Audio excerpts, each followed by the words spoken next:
മാർക്കോയ്ക്ക് വെല്ലുവിളിയായിട്ടും തന്നെ ആയിരിക്കും. കാരണം വെച്ച് കഴിഞ്ഞാൽ വയലൻസിന്റെ അയ്യരുകളിയാണ് അമ്മ രീതിയിൽ പടം മേക്ക് ചെയ്തിട്ടുണ്ട്. പൊളി സാധനം. ഹണ്ടിങ് എന്നൊക്കെ പറഞ്ഞിട്ടുണ്ടെങ്കിൽ മലയാള ഫിലിംസിൽ ആദ്യമായിട്ടാണ് ഇങ്ങനെ കാണുന്നത്. ആഷിഖുവിന്റെ ഒരു കാലഘട്ടം തീർന്നെന്ന് വിചാരിച്ചിരിക്കുന്നു. തിരിച്ചു മാർക്കോ പക്ക മലയാളത്തിലെ ഏറ്റവും വലിയ വയലൻസ് പടം അതിന് വെല്ലുവിളിയാകുമോ? വെല്ലുവിളിയൊന്നുമില്ല. മൊത്തത്തിൽ സൂപ്പറായിരുന്നു, കിടുവായിരുന്നു. ഫൈറ്റൊക്കെ സൂപ്പറായിരുന്നു, ഷൂട്ടിംഗ് ഒക്കെ അടിപൊളിയായിരുന്നു.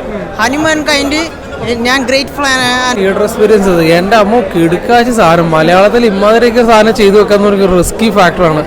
എവറി ഏരിയയിൽ പടം പിടിച്ചിട്ടുണ്ട്. എക്സ്പെഷ്യലി അതിൻ്റെ മേക്കിംഗ് സ്റ്റൈൽ എന്ന് വെച്ചാൽ ഹോളിവുഡ് ലെവൽ ഐറ്റം എന്ന് തന്നെ പറയാൻ പറ്റും.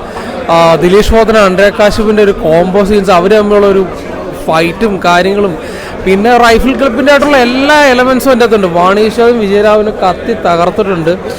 തിയേറ്റർ വന്ന് ഫസ്റ്റ് ഹാഫ് എന്ന് വെച്ച് കഴിഞ്ഞാൽ ഇറങ്ങി വരുന്നതും പറയില്ല, കിടുക്കാച്ചി സാധനം എന്ന് പറഞ്ഞിട്ട് ഇറങ്ങി വരാൻ പറ്റുള്ളൂ.